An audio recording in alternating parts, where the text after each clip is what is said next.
మన తండ్రి అయిన దేవుని నుండి ప్రభు అయిన యేసుక్రీస్తు నుండి కృపయు సమాధానం మీకు కలుగును గాక. ఆమేన్. ప్రభునందు ప్రియమైన దేవుని సంఘమా, ఈ ఉదయ ఆరాధనలో చేరిన మీ అందరికీ మన ప్రియ ప్రభువును, మన ప్రియమైన రక్షకుడు యేసుక్రీస్తు వారి జీవముగల నామంలో శుభములు తెలియచేస్తున్నాను. త్రియేక దేవుడు మనల్ని ప్రేమించి మరొక ఆదివారాన్ని దేవుడు మనకు అనుగ్రహించారు. మరి యొక్క విశేషమైన దినమును బట్టి, ఈ చక్కని సహవాసమును బట్టి దేవునికి చెల్లిస్తున్నాం. ఎపిఫానియా కాలంలో ఈరోజు 4వ ఆదివారంగా మనం ప్రభువును ఆరాధన చేసుకుంటున్నాము. మరి వచ్చే ఆదివారము రూపాంతర ఆదివారంగా, తర్వాత మరి ప్రీ లెంటెన్ సీజన్, ఆ తర్వాత లెంటెన్ సీజన్లో మనం ప్రవేశిస్తాము. ఈ యొక్క మరి ఫలి కాలంలో యేసు ప్రభు యొక్క దివ్యమైనటువంటి ప్రత్యక్షత, ఆయన యొక్క శక్తి సామర్థ్యాలు విశేషమైన రీతిలో మనము ధ్యానం చేసుకుంటూ ఉన్నాము. మరి మనము నమ్మినటువంటి ప్రభు ఆయన సజీవుడైనటువంటి వాడని మనందరికి కూడా తెలుసు. సజీవుడైనటువంటి వాడు మాత్రమే కాదు, ఎట్టి పరిస్థితుల్లో అయినా ఆయన మనకు చాలిన దేవుడు అని మనము మననం చేసుకుంటూ ఆయనను ఆరాధన చేసుకుంటున్నాము. ఈ దినం మన కొరకు ఏర్పాటు చేయబడినటువంటి సువార్త లేఖనంలో నుండి ఒక వాక్యాన్ని మనము చదివి ధ్యానంలోనికి మనం వెళ్దాం. పరిశుద్ధులైన మత్తయి వ్రాసిన సువార్త 8వ అధ్యాయము 27వ వచనాన్ని మనం చదువుకుందాం. మత్తయి సువార్త 8:27. ఆ మనుష్యులు ఆశ్చర్యపడి, ఈయన ఎట్టివాడో, ఈయనకు గాలియు సముద్రమును లోబడుచున్నవని చెప్పుకొనిది. తలలు వంచి ప్రార్థన చేసుకున్నాం. కృపాభరితుడైన మా తండ్రి, మీకు వందనాలు చెల్లిస్తున్నాం. మీ దివ్యమైనటువంటి సన్నిధిలో మమ్మల్ని ఉంచినందుకు వందనాలు. ఇదిగో నాయన, మీ ప్రియమైన బిడ్డలు మీ స్వరమును ఆలకించుటకు వారు సిద్ధపడి ఉన్నారు. ఉదయముననే లేచి ప్రభువా, ఇదిగో తండ్రి, ఆశతో ఆసక్తితో మీ సన్నిధానమునకు మీరు వచ్చి ఉన్నారు. నాయన, ఇది మీ సన్నిధానమునకు మీరు వచ్చి ఉన్నారు. నీతి కొరకు ఆకలి దప్పులు గలవారు ధన్యులు, వారు తృప్తి పరచబడుదురని మీ వాక్యంలో గొప్ప ధన్యతను మాకు సెలవిచ్చారు తండ్రి. మీకు వందనాలు నాయన. ఇదిగో ఈ దినము తండ్రి, ఇటు ధన్యత మీ బిడ్డలు నాయన సంపూర్ణముగా అందుకొని మీ వాక్యము చేత నాయన, మీ శక్తి చేత, కృప చేత నింపబడిన వారుగా ఆనందించినట్లు ప్రభువా మీరు దర్శించండి. ఈ సమయమందు నా నోటి మాటలు, మా అందరి హృదయ ధ్యానములు మీ దృష్టికి అంగీకారములుగా ఉండినట్లు సహాయం చేయమని యేసుక్రీస్తు ప్రశస్తమైన నామంలో ప్రార్థించి వేడుకొనుచున్నాము తండ్రి. ఆమేన్. ప్రభువునందు ప్రియమైన దేవుని బిడ్డలారా, ఇది నా సువార్త లేఖనము మనందరికి కూడా తెలిసినటువంటిదే. యేసు ప్రభువారు మరి సముద్రమును, గాలిని ఆయన గద్దించినటువంటి విషయం మన క్రొత్తదేమీ కూడా కాదు. ఆయనను మరి ఒకసారి మనం ప్రభువులో బలం పొందినట్లు, మన విశ్వాసమును స్థిరపరచుకున్నట్లు ఈ లేఖనం మన ముందు ఉన్నది అని నేను విశ్వసిస్తూ దేవునికి వందనాలు చెల్లిస్తున్నాను. గలిలే సముద్రం యొక్క మరి పరిస్థితిని మనం చూచినప్పుడు దీనిని గలిలే సముద్రము, తిబిరే సముద్రము, గెన్నేసరెతు సరస్సు, ఇలా వివిధ నామాలతో పిలువబడుతున్నటువంటిది మరి ఇదే. అయితే ఈ యొక్క సరస్సుకు ఈవల ఆవల పర్వతాలు ఉంటాయి, కొండలు ఉంటాయి అని మరి దానిని దర్శించిన వారు చెప్తూ ఉంటారు. ఒక్కసారి ఆ యొక్క సముద్రము మీద కానీ గాలి వీయడం ప్రారంభిస్తే అది వైలెంట్గా మారిపోతుంది అని కూడా చెప్తున్నారు. కారణం ఏమిటి అంటే, గాలి వేగముగా అది ఈవల నుంచి మరి వీస్తూ అవతలకెళ్ళి ఆ పర్వతాలను తాకి, ఆ క్లిప్స్లోకి తాకి మళ్ళీ అదే ఫోర్స్ తోటి అది వెనక్కి రావడం జరుగుతుంది. మళ్ళీ యువతలకు వచ్చిన తర్వాత యువతలో ఉన్నటువంటి పర్వతాలను లేదా కొండలను తాకి అదే వేగంతో మళ్ళీ వెనక్కి వెళ్తుంది. కాబట్టి ఒకసారి గాలి వీచి అలా వెళ్ళిపోతే పర్వాలా, కానీ అది వెళ్ళడానికి దానికి మార్గం లేదు. కాబట్టి అటు ఇటు అది మరి వచ్చి బలంగా తీవ్రంగా కొట్టుకుంటున్నప్పుడు మధ్యలో ఉన్నటువంటి యొక్క సముద్రం అల్లకల్లోలం అయిపోతుంది. అలాగే ఈ మరి యొక్క సంఘటన 3 సువార్తికులు రాశారు, మత్తయి, మార్కు, లూకా. వాటిని మనము కలిపి చదివినట్లయితే మనకు పూర్తి పిక్చర్ అర్థమవుతుంది. వ్రాయబడింది ఏమిటి అంటే అది ఒక చిన్న ధోని అని వ్రాయబడింది. It was a small boat. అయితే ఆ రోజు చెలరేగినటువంటిది పెద్ద తుఫాను, గొప్ప తుఫాను అని వ్రాయబడి ఉంది. చిన్న ధోని గొప్ప తుఫానులో ఎలాగూ నిలబడగలదు? అది కష్టతరమైనటువంటి విషయం. తరువాత వ్రాయబడింది ధోని అలల చేత కప్పబడింది అని వ్రాయబడింది. అంటే అలలు ఎంత పైకి ఎగిసిపడుతున్నాయి అంటే మధ్యలో ధోని కనబడటం లేదనమాట. ఈ యొక్క అల ఇలా పైకి లేస్తుంది, అప్పుడు ధోని ఇక్కడ ఉంటుంది, మళ్ళీ ఇలా లేస్తుంది, ఇక్కడ ఉంటుంది. కాబట్టి ఆ యొక్క ఎగసిపడుతున్నటువంటి ఎత్తైనటువంటి ఉవ్వెత్తున ఎగసిపడుతున్నటువంటి అలల మధ్యలో ఆ యొక్క చిన్న ధోని కనబడనంతగా అవి కప్పివేస్తున్నాయని వ్రాయబడింది. అలాంటి సమయంలో ఆ యొక్క నీళ్లు ఆ ధోనిలో కూడా వచ్చే పరిస్థితి ఉన్నది. అందుచేత ధోనిలో ఉన్నటువంటి నీళ్లను బయటికి తీసి వారు తీసివేయకపోతే ధోని బరువెక్కి నీళ్లలో చాలా సులువుగా మునిగిపోతుంది. కాబట్టి ఆ ధోనిను ఆ నీటి నుండి ఆ నీళ్లు తోడి బయటికి పోయడం అనేటటువంటిది ఎంతో ప్రయాసతో కూడినటువంటి విషయం. ఇలాంటి పరిస్థితుల్లో ఈ యొక్క ధోనిలో ఉన్నటువంటి వారు యేసు ప్రభు వారు ఆయన యొక్క శిష్యులు చిక్కుకున్నట్లు మనము చూస్తాము. శిష్యులు అంటారు, మేము నశించిపోతున్నాము అని అంటారు. సముద్రమును బాగుగా ఎరిగినటువంటి వారు యేసు ప్రభు వారి శిష్యుల్లో ఉన్నారు. పేతురు, అంద్రేయ, యోహాను, యాకోబు. వారికి సముద్రం యొక్క పరిస్థితి అంతా తెలుసు. వారి యొక్క జీవితమే సముద్రం. ఎందుకంటే వారి యొక్క జీవనోపాధికి వారు సముద్రం మీదే ఆధారపడతారు. రాత్రి పగలు చేపల వేట, చేపల అమ్మకం, ఇవన్నీ కూడా ఉన్నాయి. అలాంటి వారి అంత భయపడ్డారు అంటే అది ఎంత తీవ్రతరమైందో మనం అర్థం చేసుకోవచ్చు. సముద్రము అల్లకల్లోలం అయిపోయింది. అది పెద్ద తుఫాను. ఈ యొక్క చిన్న ధోని అల్లల్లాడిపోతూ ఉన్నది. మనది చిన్న జీవితం. ఈ జీవితము ఎదుర్కోలేనంతటి తుఫాను వంటి అనేకమైనటువంటి వ్యతిరేక పరిస్థితులు, శోధనలు, శ్రమలు, కష్టాలు మనం ఎదుర్కోవాల్సి రావచ్చు.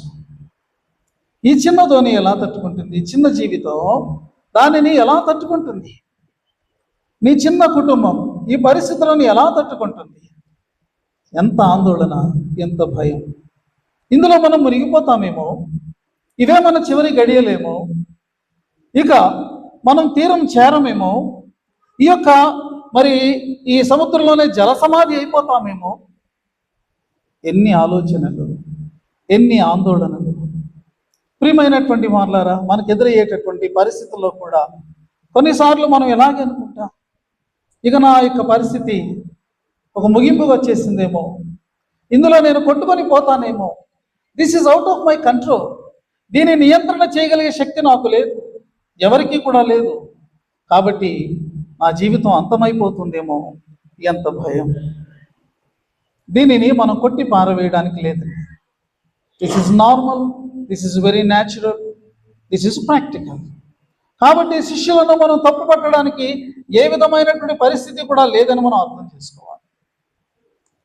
దీనిని మనము చదువుతూ ఉండగా, ధ్యానిస్తూ ఉండగా ముందే కొన్ని విషయాలు మనము జ్ఞాపకం చేసుకోవాలి. యేసు శిష్యులు అంటే నేటి క్రైస్తవులమైన మనము ప్రకృతి వైపరీత్యాలకు మనం అతీతులం కాదు. లోకం మీదకి వచ్చే ప్రతి ప్రకృతి వైపరీత్యం దానికి మనము కూడా గురి అవుతాము. కాబట్టి దీనిని మనం చూసి మనమేమీ ఆశ్చర్యపోయేటటువంటి పరిస్థితి కాదు అని మనం తెలుసుకోవాలి. రెండవది ఏమిటి అంటే, యేసయ్య వారితో ఉన్నారు, ధోనిలోనే ఉన్నారు. అయినను కూడా తుఫాను తాకిడికి వారు గురి కావలసి వచ్చింది. దీని అర్థం ఏంటి? తుఫాను వారి జీవితంలో వచ్చింది కాబట్టి యేసు లేడు అనేటటువంటిది కాదు. మనం అప్లై చేసుకుంటే మన జీవితంలో ఏదైనా ఇలాంటి విపత్కరమైన పరిస్థితి వచ్చినప్పుడు ప్రభు నాతో లేడేమో అని మనం అనుకోవసరం లేదు. ఆయన ఉన్నాడు. అలాంటి సందేహానికి, అలాంటి సంశయానికి మనము గురి కావలసినటువంటి అవసరత లేదు, ఆయన దూరం అయిపోయాడనేటటువంటి మరి మనం దానిని భావించవలసిన అవసరత లేదు అని మనకు అర్థమవుతుంది. మూడవది ఏంటంటే, ఆయన మౌనంగా ఉన్నాడు, ఆయన విశ్రాంతి తీసుకుంటూ ఉన్నాడు. ఆయన మౌనము, ఆయన విశ్రాంతి ఆయన నిన్ను నిర్లక్ష్యం చేశాడని అర్థం కానే కాదు. ఆయన ఒక అవకాశాన్ని నీకు నాకు ఇస్తున్నాడు. నేను సమీపంగానే ఉన్నాను, కానీ నేను మౌనంగా ఉన్నాను, నేను విశ్రాంతి తీసుకుంటూ ఉన్నాను. అయితే ఈ అవకాశం దేనికోసం అంటే, ఇలాంటి పరిస్థితి ఏర్పడినప్పుడు నా బిడ్డలు, నా శిష్యులు, నా నామం పెట్టబడినటువంటి ఇదిగో వీరందరూ కూడా దానితో ఎలా వ్యవహరిస్తారు, దానిని ఎలా ఎదుర్కొంటారు? అలాంటి పరిస్థితి ఏర్పడినప్పుడు వారు ఏ రీతిగా మరి దానిని ఫేస్ చేయగలుగుతారు? The lord is giving an opportunity to us. దానిని మనము గమనించవలసినటువంటి అవసరత ఉన్నదండి. ప్రియమైన వారులారా, చిన్న ధోని, గొప్ప తుఫాను, చెలరేగిపోతున్న సముద్రం, ఆగకుండా మరి అలలాడిస్తున్నటువంటి విపరీతమైనటువంటి ఆ యొక్క గాలి. ప్రభువారు వారితో అన్నారు, వారు ఆయనను మేల్కొల్పిన తర్వాత, అల్ప విశ్వాసులారా అని అన్నారు. తన నిద్ర చెడగొట్టినందుకు యేసు ప్రభువారు వారిని విసుక్కోలేదండి. కానీ ఆయన వారి యొక్క విశ్వాసం ఎంత ఉందో వారికి చెప్తున్నారు. తక్కువ విశ్వాసం మనలో ఉంటే మనలో ఎక్కువ భయం ఉంటుంది. నీవు ఎక్కువ భయానికి గురవుతున్నప్పుడు అది నీకు సూచిస్తున్నటువంటిది ఏంటంటే, నీ యొక్క విశ్వాసం యొక్క పరిమాణం స్వల్పంగా ఉన్నదన్నమాట. తగినంత విశ్వాసం భయం అనేటటువంటి దానికి చోటు లేకుండా అది నీ యొక్క జీవితాన్ని ఆక్రమించుకొని నీ జీవితాన్ని నడిపించేటటువంటి శక్తిగా ఉంటుంది. కాబట్టి తగినంత విశ్వాసం, సఫిషియంట్ ఫెయిత్ మనం కలిగి ఉండాలి. అల్ప విశ్వాసం వద్దు, అతి విశ్వాసం కూడా వద్దు. అది కూడా చాలా ప్రమాదకరమైనటువంటిది. తగినంత విశ్వాసం, ఎంత విశ్వాసం ప్రభువునందు ఉంచాలో అంత విశ్వాసం, అది పరిపక్వమైనటువంటి విశ్వాసం కావాలి. ప్రియమైన వారులారా, అల్ప విశ్వాసమైనప్పటికీ కూడా ప్రభు యొక్క అద్భుతం ఆగలేదు. కారణం ఏమిటంటే, ఆ ఉన్నటువంటి కొద్దిపాటి విశ్వాసం, ఎంతో భయం వారిలో ఉన్నప్పటికీ కూడా ఆ కొద్దిపాటి విశ్వాసంతో వారు భయానికి ప్రాధాన్యతనిచ్చి ప్రభువు నుండి దూరం కాకుండా ఆ కొద్దిపాటి విశ్వాసానికే వారు ప్రాధాన్యతనిచ్చి వారు ప్రభు వైపుకు తిరిగారు. They turned to the Lord even though they had a very little faith. ఇది మనకు కావాల్సింది. అన్నిసార్లు మనము విశ్వాసంలో బలంగా ఉండలేకపోవచ్చు కదా. మన మనుషులు, మన కన్నులకు కనబడేవి, చెవులకు వినబడేవి, మన అనుభవంలోనికి వచ్చేటటువంటివి మన మీద ఎంతో ప్రభావాన్ని చూపిస్తాయి, ఎంతో భయానికి మనల్ని గురి చేస్తాయి. అయితే మూలన ఎక్కడో విశ్వాసం ఉంది, విశ్వాసం లేకుండా పోలేదు. ఆ ఒక్క విశ్వాసాన్ని ఆధారం చేసుకుని నీవు ఏం ప్రార్థన చేస్తావో, ఏం అడుగుతావో తెలీదు, కానీ ఆయన వైపు తిరిగి ప్రభువా అని అనడమే గొప్ప సంగతి. అల్ప విశ్వాసమైనప్పటికీ ప్రియమైన వాళ్ళరా, అది నిన్ను యేసు దరికి చేరిస్తే నీ జీవితం అద్భుతమే, ఆశ్చర్యకరమే. వారు అల్ప విశ్వాసమైన వారి జీవితంలో ఎన్నడూ చూడనటువంటి ఆశ్చర్యకరమైనటువంటి సంఘటనను వారు చూశారు. గమనించండి ప్రియమైన వారులారా, శిష్యులు యేసు వెంబడి ఉన్నారు, కానీ యేసు చేసిన ఎన్నో కార్యాలు చూశారు, కానీ ఈరోజు వారు ఎదుర్కొన్నటువంటి పరిస్థితి వారు ఇంతకుముందు ఎదుర్కొన్నటువంటిది కాదు కదా. It was very new for them. అంటే తుఫాన్లు ఎన్నో వాళ్ళు చూసిండొచ్చు, వేరే విషయం. ఈరోజు వారు సముద్రం మధ్యలో ఉన్నారు. ఇలాంటి పరిస్థితుల్లో యేసు ఎలా ఏమి చేస్తారో వాళ్ళకి ఇంకా తెలియదు. కాబట్టి సహజ సిద్ధంగా వారు భయపడినప్పటికీ వాళ్ళొక మాట అన్నారు, ప్రభువా నశించిపోతున్నాము, మేమేమో ఇలా కొట్టుమిట్టాడుతున్నాము, నువ్వేంటి హాయిగా నిద్రపోతున్నావు, మా ఈ బోట్ని కంట్రోల్ చేయడానికి నువ్వు కూడా ఏదైనా సాయం చేయి, నువ్వు కూడా కొంచెం నీళ్లు తోడి బయటిపోయి, ఇలా అన్నారా వాళ్ళు? లేదండి, లేదు లేదు. ప్రభువా నశించిపోతున్నాము, మమ్మను రక్షించండి అయ్యా అని వారు ప్రాధేయపడ్డారు, ప్రార్థన చేశారు. మాలాగే నువ్వు కూడా కష్టపడి ఏదో రీతిగా ఈ యొక్క బోటు తీరం చేరడానికి మాతో నువ్వు కూడా కలిసి పనిచేయ, అది కాదు వాళ్ళది. They had hire respect for their lord. వారి ప్రభు విషయంలో వారికి ఉన్నటువంటి గౌరవము ఉన్నతమైనటువంటిది అని మనము ఇక్కడ గ్రహిస్తూ ఉన్నాము. ప్రియమైన వారు, ప్రభు వారు మనం గమనించినప్పుడు ఆయన నిద్రపోయారు అని వ్రాయబడి ఉన్నది. ఇంకెక్కడైనా వ్రాయబడి ఉన్నదేమో, కానీ ఇక్కడ విశేషమైన రీతిలో వ్రాయబడి ఉన్నది. ఆయన నిద్రపోవడం అనేటటువంటిది మానవునిగా ఆయన పొందినటువంటి అలసటను తెలియచేస్తూ ఉన్నది. ఇప్పటివరకు ప్రభు వారు ఏం చేశారు? ఆయన బోధ చేస్తూ ఉన్నారు, జన సమూహాలకు బోధ చేస్తూ ఉన్నారు. ఆయన ఎగ్జాస్ట్ అయిపోయారు ఫిజికల్గా, బోధ చేసి అనేక మందికి పరిచర్య చేసి ఆ తీరాన ఆయన ఆయన యొక్క శారీరకమైనటువంటి బడలికకు ఆయన గురై ఉన్నారు. ఏదైనా మనము చాలా పని చేసిన తర్వాత ఒక వాహనంలో మనం ప్రయాణం చేయడానికి కూర్చున్నప్పుడు ఆటోమేటిక్గా మనకి నిద్ర అనేది వస్తుంది. కాస్త విశ్రాంతి పొందే సమయం దొరికిందని మనం కూడా అనుకుంటాం. ఇది యేసు ప్రభు వారి యొక్క పరిపూర్ణమైనటువంటి మానవత్వాన్ని సూచిస్తుంది. Jesus is human just like you and me. పరిపూర్ణమైనటువంటి మానవుడు. ఆయన అలసటకు గురయ్యాడు, నిద్రను కూడా ఆయన పొందాడు. విశ్రాంతి ఆయనకు అవసరమైంది. అయితే మరుక్షణమే మనం చూసినప్పుడు ఆయనలో ఉన్నటువంటి పరిపూర్ణమైనటువంటి దైవత్వం ప్రత్యక్షమవుతూ ఉన్నది. ఈయన ఎట్టివాడు ఎంత ఆశ్చర్యమును కలిగించేటటువంటి రీతిగా ఆయన తన దైవత్వాన్ని ప్రదర్శించాడో మనము జ్ఞాపకం చేసుకోవచ్చు. ఆయన లేచి అక్కడ చేసిన పని ఏమిటి అంటే, గాలిని సముద్రమును ఆయన గద్దించారు. Here we find the one who can speak to the winds, who can speak to the seas. గాలితో మాట్లాడగలిగినవాడు, సముద్రంతో మాట్లాడగలిగినవాడు, తుఫానుతో మాట్లాడగలిగినవాడు, నీతో నాతో మాట్లాడినట్టు.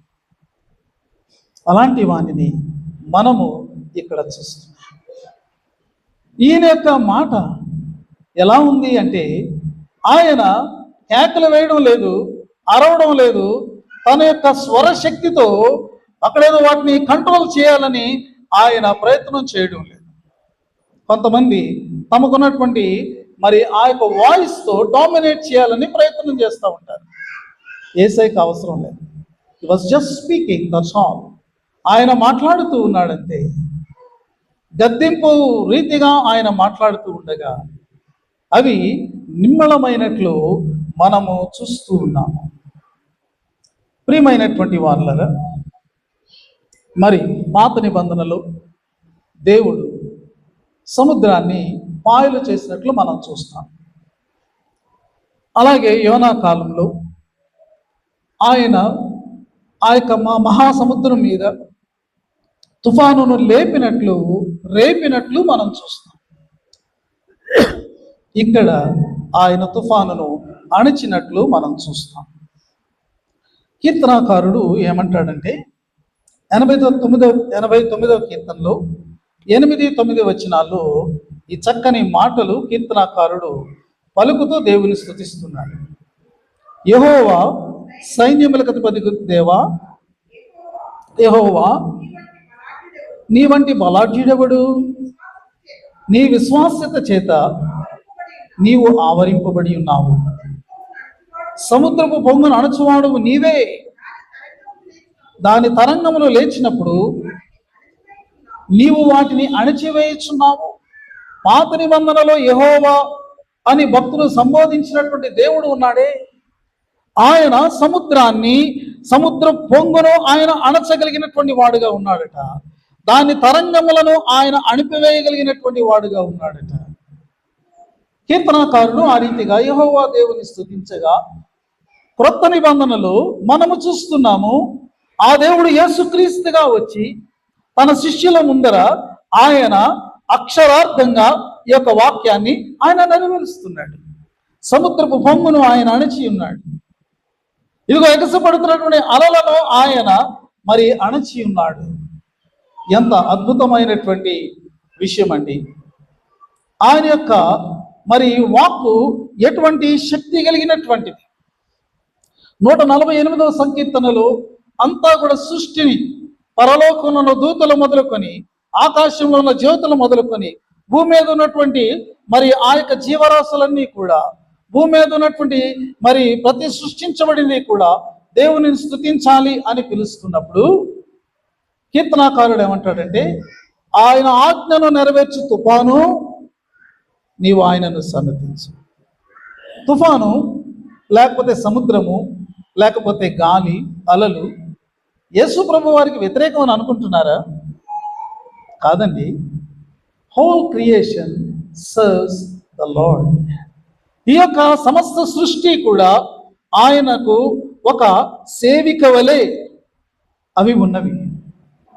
తుఫానట ఆయన ఆజ్ఞను నెరవేర్చేటటువంటిదిగా ఉందంట.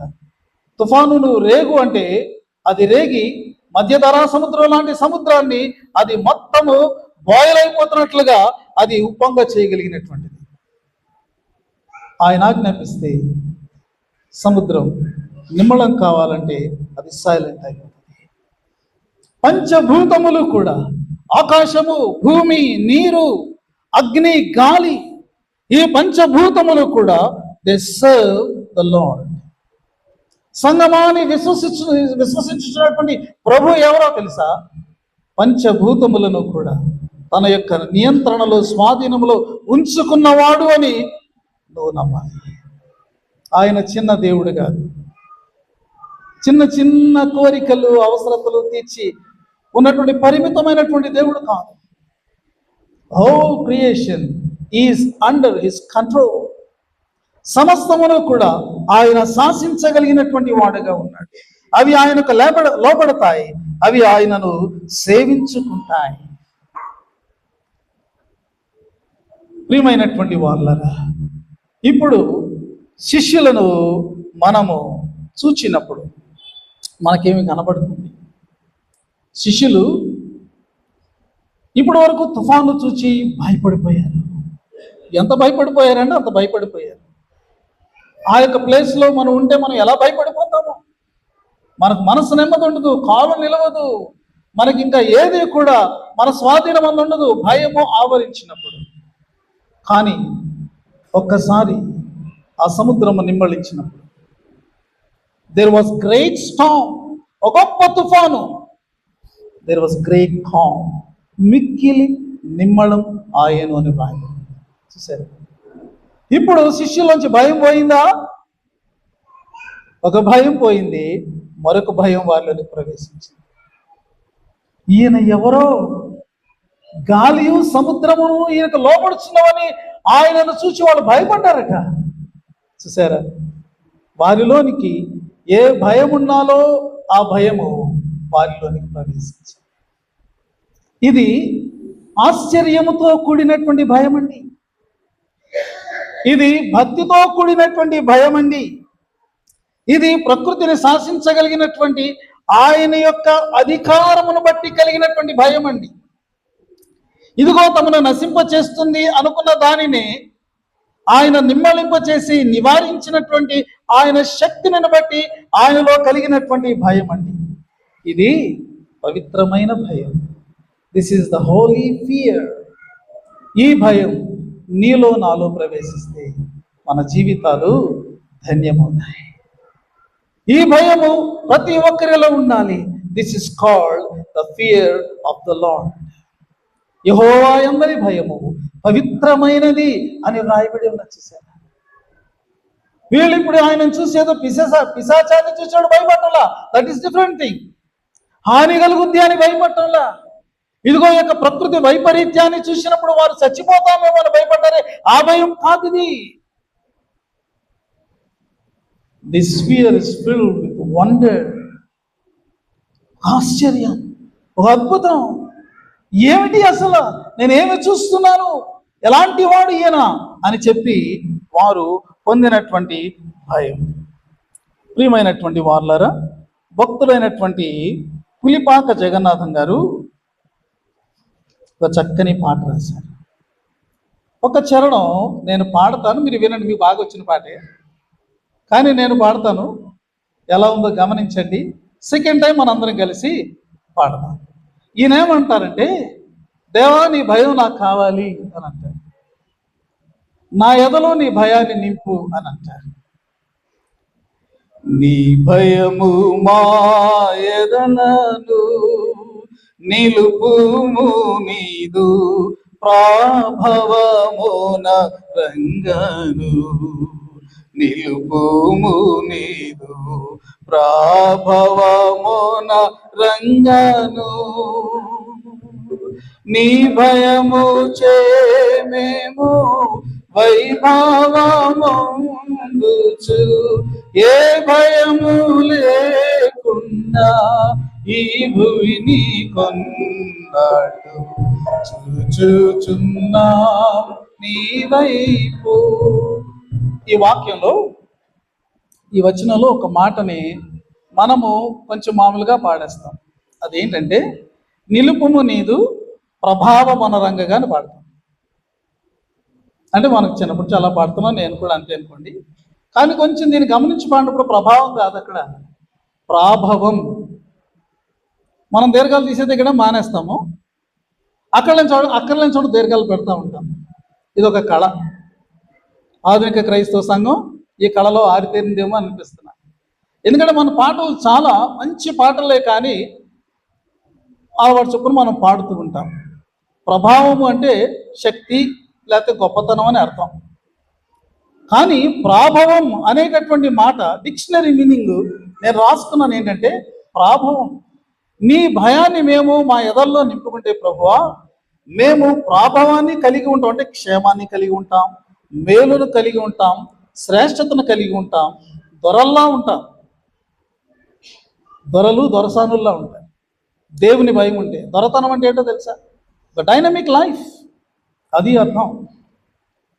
ఆ ప్రభావం మాలోనికి వచ్చినట్లు మా ఎదలలో నీ భయం నిలిపయ్యా అని భక్తుడు ప్రార్థన చేస్తున్నాడు.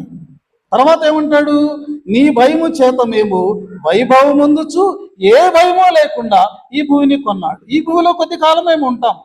ఈ ఉన్నటువంటి కొద్ది కాలములో ప్రభువా, నీ భయాన్ని బట్టి మేము వైభవం పొందాలి. వైభవం అనే మాట ఎంత మాట, చాలా గొప్పది అని అర్థం. ఒక గొప్ప జీవితం. There is a life which is durable.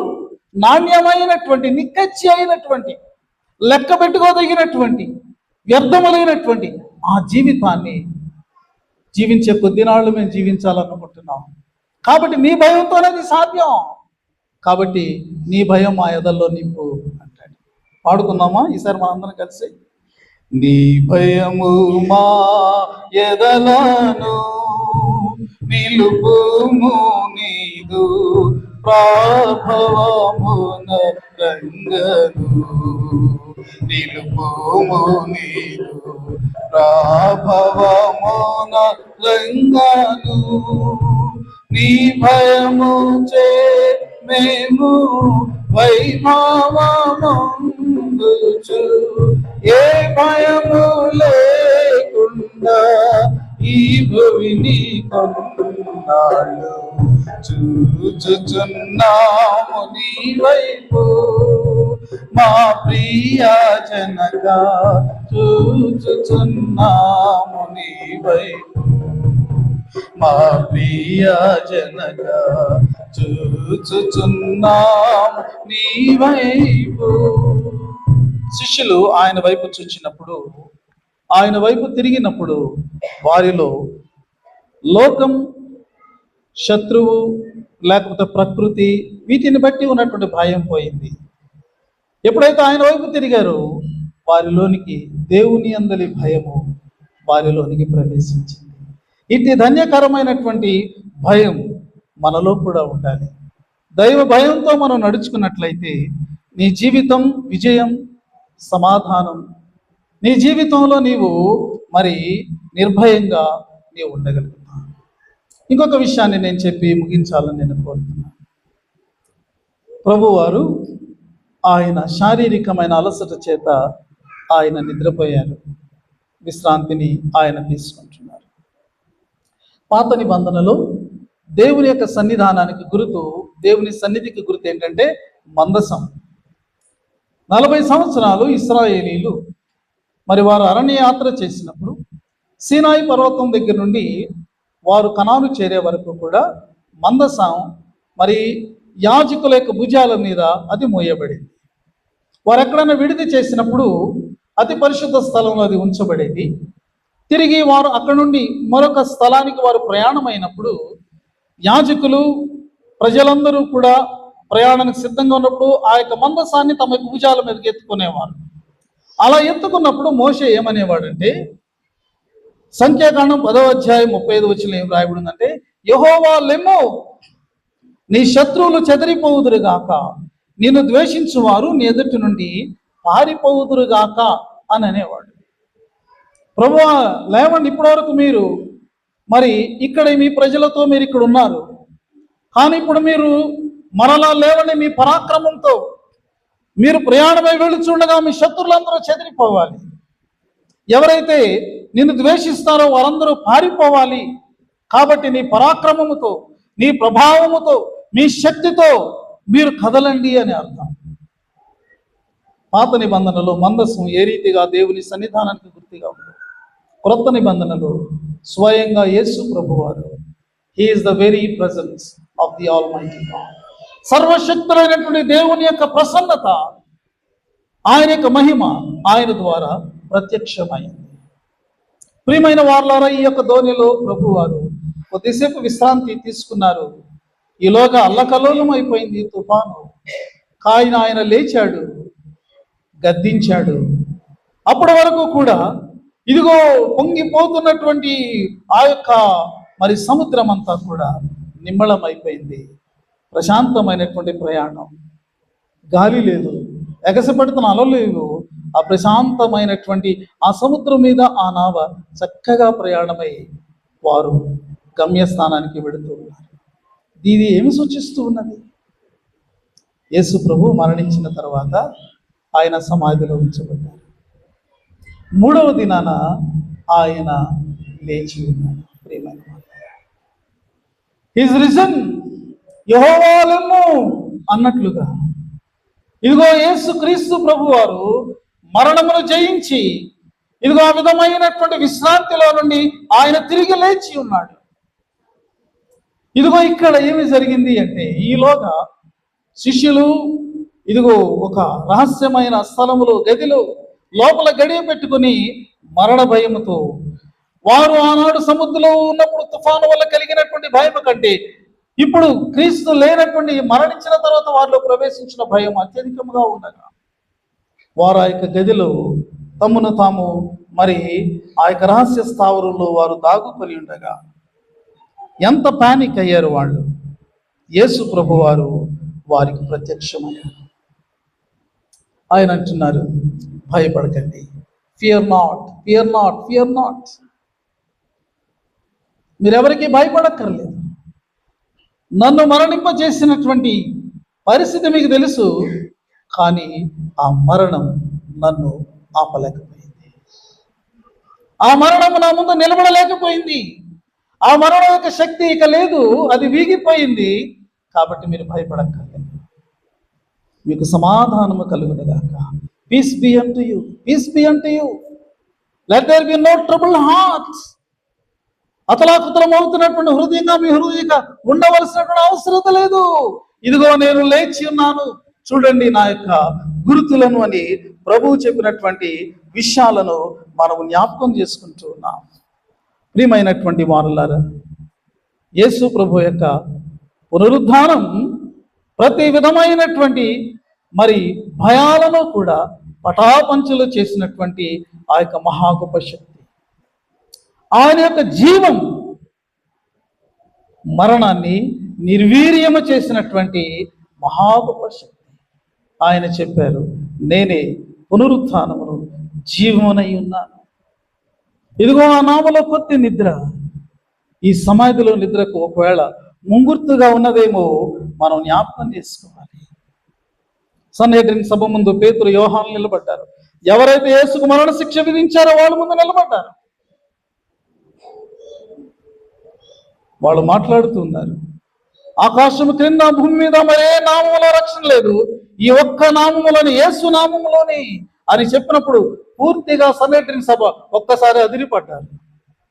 వాళ్ళు అనుకుంటున్నారు, ఇంత ధైర్యం వీళ్ళకి ఎక్కడది, ఏమి ఇసుమంతా కూడా వీళ్ళు భయపడలేదే, కొద్దిగా కూడా వీళ్ళు అసలు బెదరడం లేదే, ఎంత ధైర్యంతో వీళ్ళున్నారు, ఇంత నిర్భయమైనటువంటి, ఇంత ధైర్యమైనటువంటి పరిస్థితి ఏమిటి? వారు యేసుతో కూడా ఉండేవారని వీళ్ళకి అర్థమైంది. యేసు భౌతికంగా వాళ్ళతో ఉన్నారా? లేరండి. కానీ వారి హృదయంలో వారికి ఉన్న అపారమైన విశ్వాసాన్ని బట్టి వారు యేసుతో కనెక్ట్ అయి ఉన్నారు. ఆయనతో సంబంధ బాంధవ్యం ఎడతగినదిగా వారికి ఇప్పుడు ఏర్పడింది. కాబట్టి మీరు మమ్మల్ని చంపుతారా, మమ్మల్ని చెరసాల్లో వేస్తారా, మమ్మల్ని కొడతారా, whatever you do it, but we are here to stand, we are here to face. అంత ధైర్యం, ఆ పునరుద్ధాన శక్తి వారికి ఇచ్చినట్లు మనం చూస్తాం. శిష్యులు మాట్లాడినప్పుడు ఒక మాట అన్నారు, అయ్యా మేము నశించిపోతున్నాం, మమ్మల్ని రక్షించు అని అన్నారు. యేసులో ఉన్న వారికి నాశనానికి సంబంధం లేదండి. అందుకనే వాక్యాన్ని మనం చదువుకుంటాం, దేవుడు లోకమును ఎంతో ప్రేమించెను కాగా ఆయన తన అద్వితీయ కుమారునిగా పుట్టిన వానియందు విశ్వాసించు ప్రతివాడు ఏమండి నశింపక గుర్తుపెట్టుకోండి. యేసులో నాశనం అనేటటువంటి దానికి తావే లేదు. ఎవ్రీవేర్ ఎ ఫ్రెష్నెస్, ఒక తాజాదనం, ఒక జీవం, ఒక నిత్య జీవం, ఇవన్నీ కూడా ఆయనలో ప్రసాదితమైనటువంటివిగా మనకున్నాయి. మరి ఉదయ కాలమందు అటువంటి ప్రభు మన దేవుడు, మన రక్షకుడై ఉన్నాడు. ఆయన యందు మన విశ్వాసాన్ని మనము నిలుపుకుంటూ, ఆ విశ్వాసాన్ని పెంపొందించుకుంటూ, ఎట్టి పరిస్థితి అయినా నీ యొక్క నావ చిన్నదే, నీ యొక్క ధోని చిన్నదే, నీకున్న శక్తి స్వల్పమైనదే, నీకున్నటువంటి వనరులు చాలా తక్కువే, కానీ నీతో ఉన్నవాడు ఎంత సంపన్నుడు, ఎంత శక్తిమంతుడు. బిలీవ్ దట్, దాన్ని విశ్వసిస్తూ మన ముందు కొనసాగిపోవాలి. ఆయన యొక్క బలము, శక్తి, నిరూపణలు ఉదయకాలము బల్ల మీద మనకు కనబడుతున్నాయి. ఆయన యొక్క ప్రేమ ఎంత శక్తివంతమైనది, నిన్ను రక్షించడానికి, నిన్ను కాపాడడానికి, ప్రకృతిని కూడా అదుపు చేయగలిగినటువంటి శక్తివంతుడు. ఆయన తన ప్రాణం పెట్టి నిన్ను కొనుక్కున్నాడు. ఈ ఉదయకాలం ఆ బల్ల దగ్గరికి వెళ్తున్నప్పుడు ఆయన ప్రేమను బట్టి వందనాలు చెల్లిస్తూ, ఆయన శక్తిని నమ్ముతూ నమ్మకమైన ఆయన బిడ్డలుగా కొనసాగుతాం. ఆత్మదేవుడు అటువంటి కృపను మనకు మెండుగా అనుగ్రహించును గాక. ఆమేన్. అందరూ లేచి నిలిచి తలలు వంచి ప్రభు సన్నిధిలో ప్రార్థన చేసుకుందాం. ప్రియమైన దేవుని విశ్వాసి, నువ్వు ఎందుకు సంశయిస్తున్నావు, ఎందుకు భయపడుతున్నావు? నీతో ఉన్నవాడు గాలిని గద్దించినవాడు, నీతో ఉన్నవాడు సముద్రాన్ని నిమ్మళింప చేసినవాడు, నీతో ఉన్నవాడు తుఫానును ఆపినటువంటి వాడు. నీ కొరకు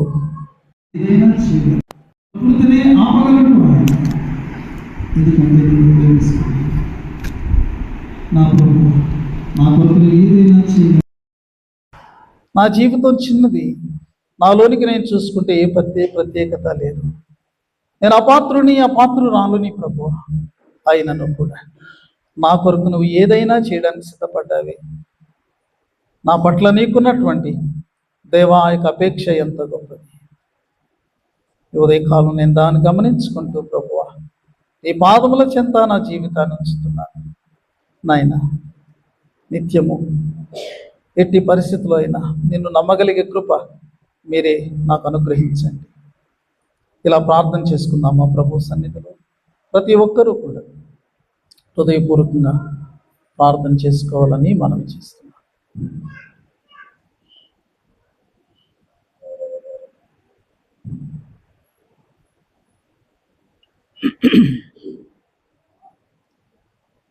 సమస్త జ్ఞానం మించిన దేవుని సమాధానం యేసుక్రీస్తు వలన మీ హృదయములకు తలపులకు కావలేండును గాక.